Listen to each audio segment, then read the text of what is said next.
Alexandre poussa la porte du café avec violence. Le cœur battant. Et surprit Julien en train de frapper un homme au visage. Du sang éclaboussant le sol. Au lieu de fuir, Alexandre s'interposa, attrapant le bras de Julien. Ce qui déclencha une bagarre générale où il se retrouva lui-même à terre. Le nez en sang. Réalisant que sa vie parfaite venait de basculer irrémédiablement. Ce soir-là, dans les rues animées de Paris, Alexandre, l'étudiant modèle de Sciences Po, n'avait pas prévu de croiser le chemin de ce voyou notoire. Alexandre avait toujours été le fils idéal. À 20 ans, il excellait dans ses études, respectait les horaires, et évitait tout ce qui pouvait entacher sa réputation. Ses parents. Un couple de bourgeois parisiens, son père avocat renommé. Sa mère professeure d'université l'avait élevé dans l'idée que le succès passait par la discipline et la conformité. La vie est une échelle. Mon fils, et chaque barreau doit être gravi avec prudence, lui répétait souvent son père. Alexandre acquiesçait, enfouissant au plus profond de lui ses doutes qui le rongeaient parfois la nuit. Il savait qu'il aimait les garçons depuis l'adolescence. Mais il avait appris à ignorer cela. À se concentrer sur ses notes et ses ambitions. Sortir du placard? Impensable. Cela ruinerait tout. Julien, lui, était l'opposé absolu. À 21 ans, il vivait au jour le jour, traînant dans les quartiers populaires du 18e arrondissement. Tatoué, avec des piercings et un regard défiant. Il gagnait sa vie comme graffeur illégal et petit dealer occasionnel. Sa famille? Un père absent. Une mère alcoolique qui l'avait chassé de la maison à 16 ans. Julien avait appris à survivre seul. À se battre pour ce qu'il voulait. L'amour? Pour lui, c'était une faiblesse. Il couchait avec qui il voulait. Sans attache. Mais au fond, une rage bouillonnait contre la société qu'il avait rejetée. Contre ces gens comme Alexandre qui semblaient tout avoir sans effort.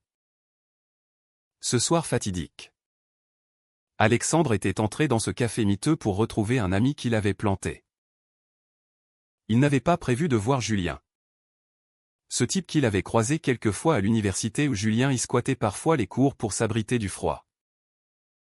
Quand la bagarre avait éclaté, Alexandre avait réagi par instinct. « Arrête ! Qu'est-ce que tu fais » avait-il crié en s'interposant. Julien l'avait regardé. Surpris. Puis l'avait poussé violemment. « Dégage. Le bourge. Ça te concerne pas. » Mais l'homme que Julien frappait, un dealer rival, avait profité de la distraction pour contre-attaquer.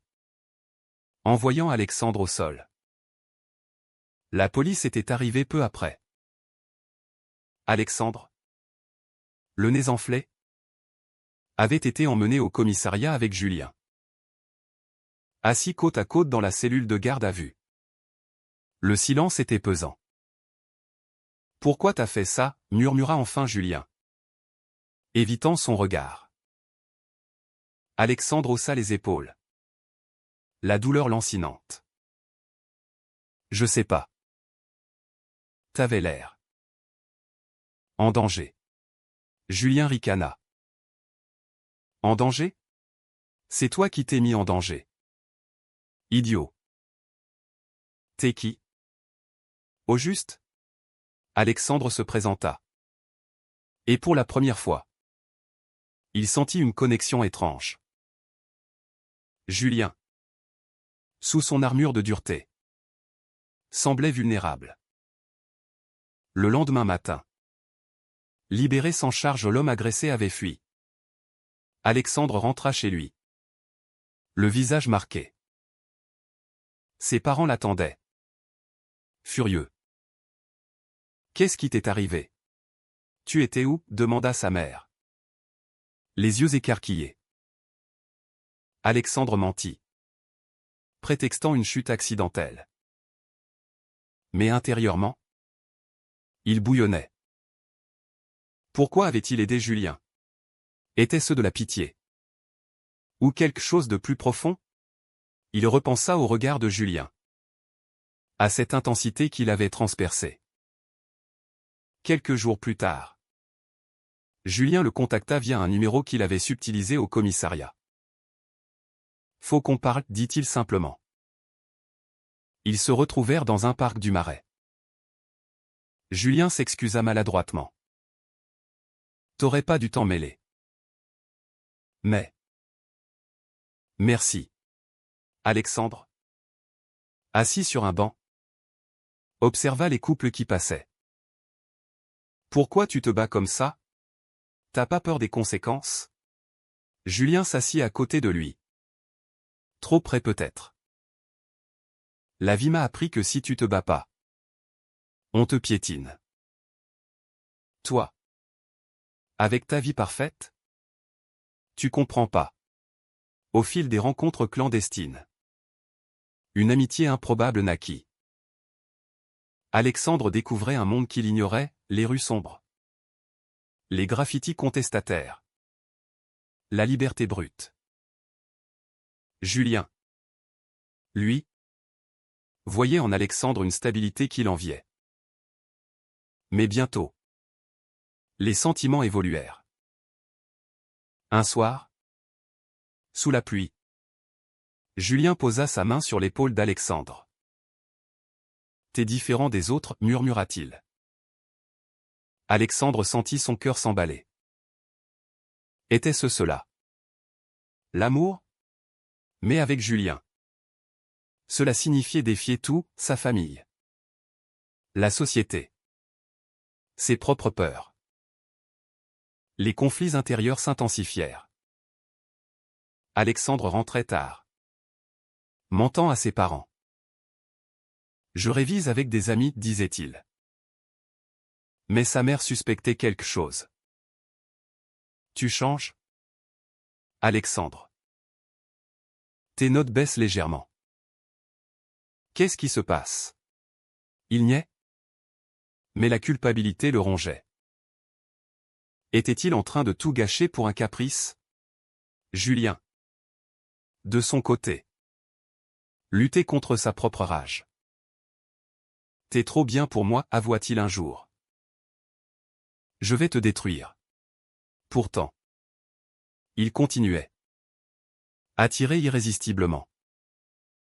La pression familiale montait. Le père d'Alexandre, apprenant vaguement l'incident du café via un ami policier, le confronta. « Évite les ennuis. Fils. Notre nom est en jeu. » Alexandre acquiesça. Mais intérieurement, il se rebellait. Pour la première fois, il questionnait les valeurs qu'on lui avait imposées. La société française, avec ses apparences progressistes, cachait encore des préjugés profonds. Sortir avec un homme comme Julien, c'était risquer l'ostracisme. À la fin de cette première phase, Alexandre prit une décision, il invita Julien chez lui en cachette. Un soir où ses parents étaient absents. « Je veux te montrer ma vie, dit-il. » Julien hésita, mais accepta. Dans la chambre d'Alexandre, entouré de livres et de trophées, ils parlèrent jusqu'au matin. « Peut-être qu'on peut changer, murmura Alexandre.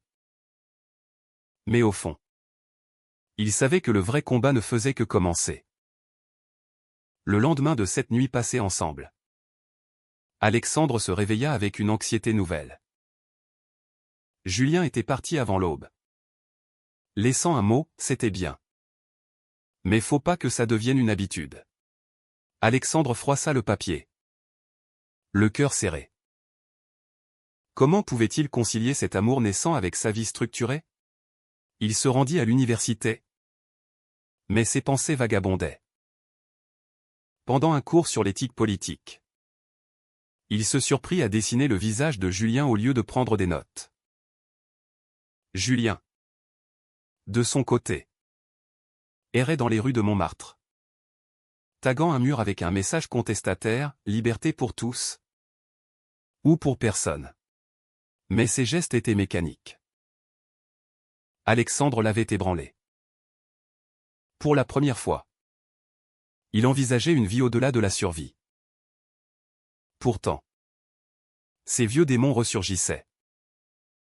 Un appel de sa mère, ivre, le rappela à la réalité, « Reviens pas. » Sale pédé. Elle l'avait toujours soupçonné. Et cela l'avait chassé. Julien raccrocha.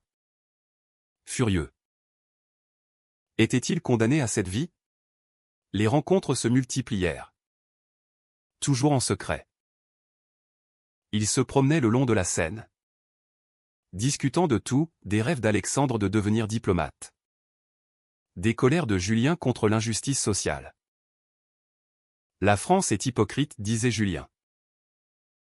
Elle prône l'égalité. Mais regarde comment on traite les gens comme moi. Alexandre écoutait. Fasciné. Ces discussions éveillaient en lui une conscience nouvelle. Mais les mensonges pesaient lourd. À la maison, ses parents organisaient des dîners avec des amis influents. Présente-toi à cette fille.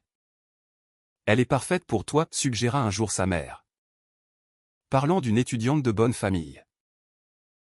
Alexandre refusa poliment. Mais intérieurement, il paniquait. Comment avouer?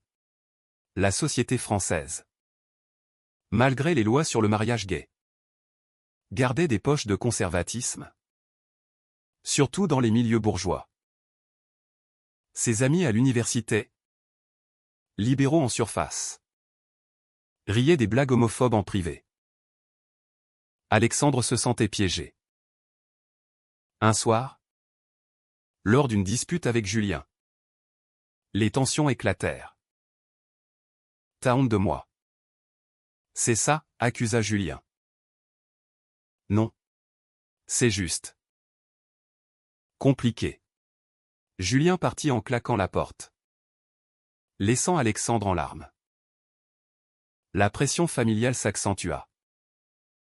Le père d'Alexandre, flairant un problème, fouilla sa chambre et trouva un message de Julien sur son téléphone. Qui est ce Julien? Un délinquant, tonna-t-il lors d'un dîner tendu. Alexandre nia tout lien romantique, prétextant une amitié pour un projet social. Mais son père insista, évite ces gens-là. Ils te tireront vers le bas. Sa mère, plus subtile, l'interrogea seul, es-tu heureux? Mon chéri? Si quelque chose te tourmente, dis-le. Alexandre hésita. Mais les mots restèrent coincés. Avouer signifierait perdre leur amour, leur soutien financier. Tout. Julien, lui, affrontait ses propres démons. Il reprit contact avec d'anciens amis, se laissant entraîner dans une petite arnaque pour gagner de l'argent. C'est rien. Juste un coup, se justifia-t-il. Mais au fond, c'était une façon de saboter ce qu'il avait avec Alexandre. La peur de l'attachement le rongeait. Un jour, il confia à un ami, « Ce mec me rend faible. J'ai pas besoin de ça. » Pourtant, il revenait toujours vers Alexandre, comme aimanté. Les mots tinhaussés surgirent. Alexandre, en aidant Julien à éviter la police après une tag illégale, se demanda s'il trahissait ses principes. « Je deviens comme toi, dit-il un soir. Julien rit amèrement, peut-être que c'est bien. La vie n'est pas noire ou blanche. Mais Alexandre doutait. Était-ce de l'amour? Ou une rébellion adolescente? La société le jugeait, des regards suspicieux dans la rue quand il marchait trop près. Un tournant arriva quand Alexandre fut invité à une soirée étudiante. Julien insista pour venir, déguisé en ami. Mais sur place, un ancien rival de Julien le reconnut et provoqua une scène. « Qu'est-ce que ce loser fait ici » ricana Théon. Alexandre défendit Julien. Mais cela attira l'attention. Le lendemain, des rumeurs circulèrent à l'université, Alexandre traîne avec un voyou gay. Paniqué, Alexandre distança Julien. Faut qu'on arrête un moment, dit-il par message. Julien, blessé, réagit mal. Il se soula et envoya des messages rageurs, « T'avais raison. On n'est pas du même monde. » Alexandre pleura seul dans sa chambre. La culpabilité le dévorait. Avait-il trahi Julien pour sauver sa peau? Les choix se faisaient plus durs. Sa famille, sentant le malaise, organisa un voyage à la campagne pour se ressourcer. Là, son père lui parla franchement, la vie demande des sacrifices. Choisis bien tes priorités. De retour à Paris, Alexandre chercha Julien. Mais celui-ci avait disparu. Inquiet, il fouilla les rues. Apprenant que Julien s'était impliqué dans une affaire plus grave, un vol avec effraction. « C'est ta faute » se reprocha Alexandre. Il décida de l'aider, contactant un avocat ami de son père en secret. Mais cela signifiait risquer tout, sa réputation, sa famille. À la fin de cette partie, Alexandre trouva Julien dans un squat. « Pourquoi tu fais ça » demanda-t-il. Julien, les yeux rougis, avoua, « Parce que sans toi, j'ai plus rien. » Ils s'embrassèrent pour la première fois vraiment. Mais Alexandre savait que le pire était à venir. Les conséquences de leur choix planaient comme une ombre. La confrontation avec la réalité frappa de plein fouet. Alexandre, en aidant Julien à sortir de l'affaire de vol, dut mentir à l'avocat, c'est un ami innocent. Mais l'avocat, suspicieux, avertit le père d'Alexandre. Le soir même, une dispute éclata à la maison. Tu protèges un criminel? Égay. En plus, hurla son père, ayant tout découvert via des messages interceptés. Alexandre, dos au mur, avoua enfin, oui. Je l'aime. Et je suis gay. Le silence qui suivit fut assourdissant. Sa mère pleura, comment as-tu pu nous cacher ça? Le père, furieux, posa un ultimatum, choisis, lui ou nous. Si tu continues. Plus de soutien. Plus de maison. Alexandre quitta la table, le cœur brisé. Était-ce le prix de l'amour? Il se réfugia chez Julien, dans son minuscule appartement. Ils m'ont viré, murmura-t-il. Julien l'enlaça, on s'en sortira. Mais la réalité était cruelle. Sans argent, Alexandre dut abandonner ses études temporairement, trouvant un job de serveur. Julien promit de changer, j'arrête les conneries. Pourtant, les trahisons surgirent. Julien, sous pression financière, reprit un petit trafic. Alexandre le découvrit par hasard, fouillant son sac. Tu m'as menti, accusa-t-il. Julien se défendit, c'est pour nous. T'as pas idée comme c'est dur. La dispute dégénéra. Alexandre partit, claquant la porte. Seul dans les rues, il questionna tout, avait-il sacrifié sa vie pour un menteur? La société amplifiait ses doutes. Des amis l'évitaient, murmurant il a viré de bord avec un délinquant. Julien, rongé par la culpabilité, tenta de se racheter. Il trouva un job légal comme ouvrier. Mais ses anciens associés le harcelèrent. T'es devenu mou, le narguaïl. Une nuit. Ils l'attirèrent dans un piège, le forçant à participer à un cambriolage. Julien refusa. Mais ils le tabassèrent. Hospitalisé. Il appela Alexandre. Pardon, murmura-t-il du lit d'hôpital. Alexandre accourut. Mais la vue de Julien blessé raviva sa colère. Tes choix nous détruisent. Les mots Tinxaï s'intensifièrent. À l'université, Alexandre fut convoqué par le doyen, vos fréquentations nuisent à votre image. Il défendit son amour, mais perdit une bourse d'études.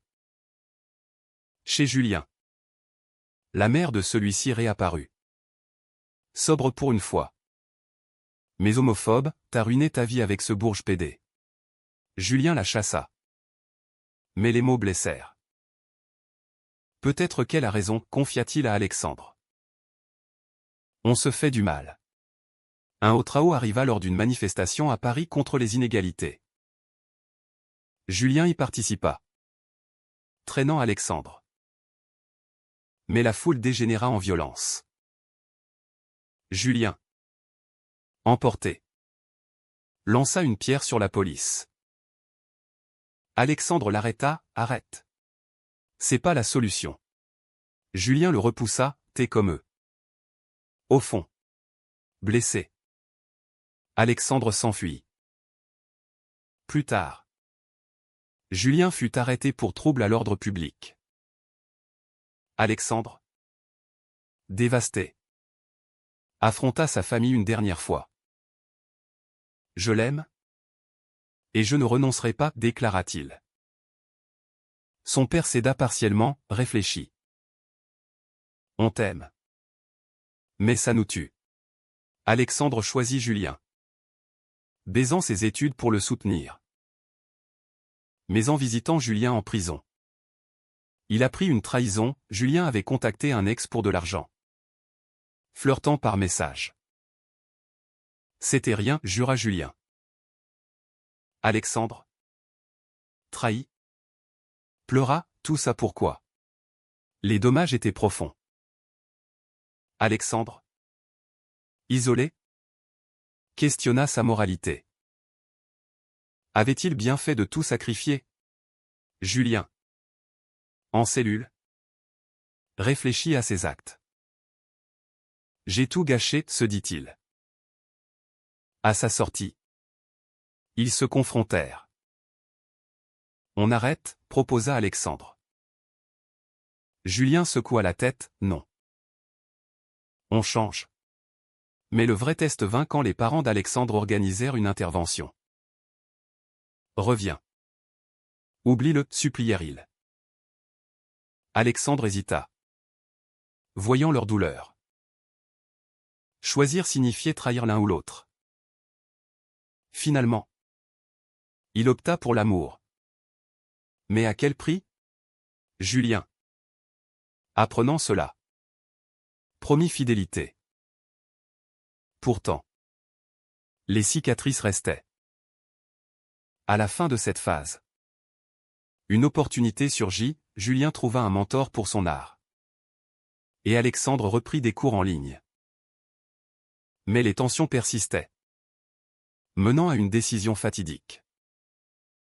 Les mois suivants furent un tourbillon de reconstruction.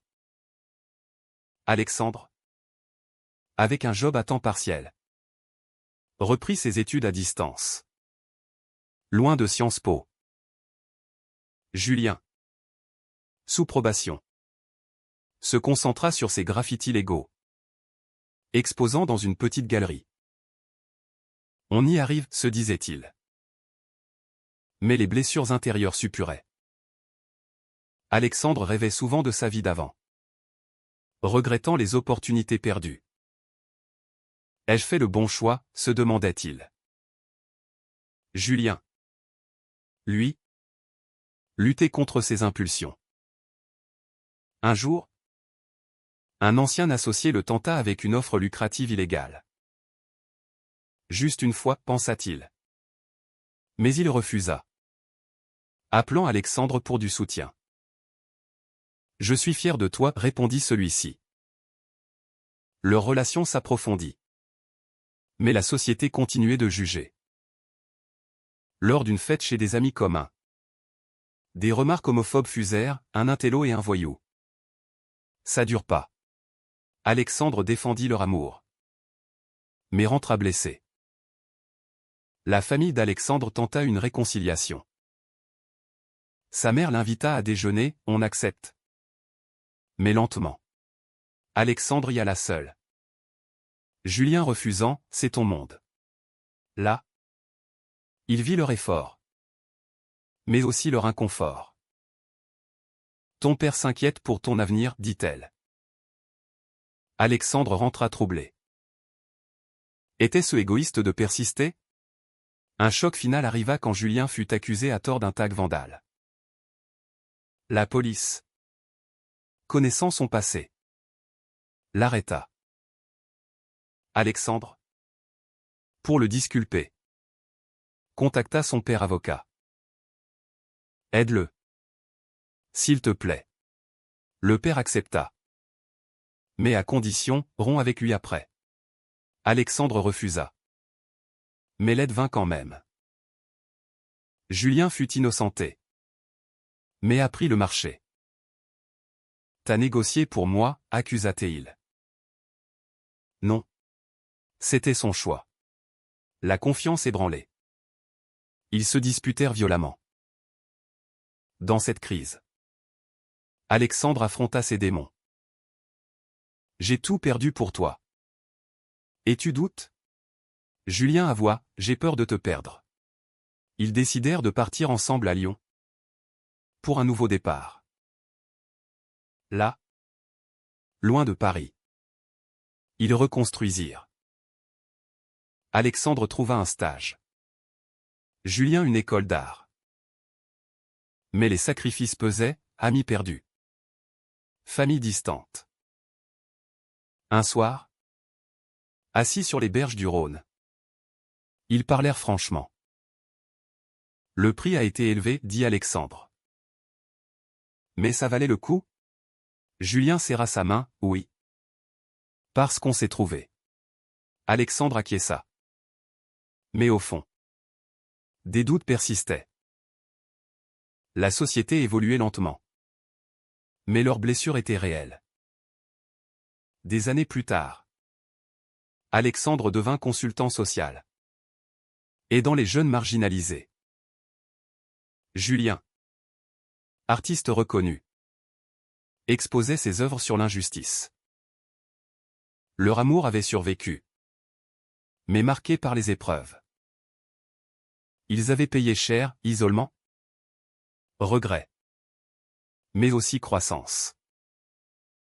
Pourtant, en repensant à tout, une question demeure, aimer contre vent et marée est-il un acte de courage? Ou une folie égoïste qui détruit plus qu'elle ne sauve?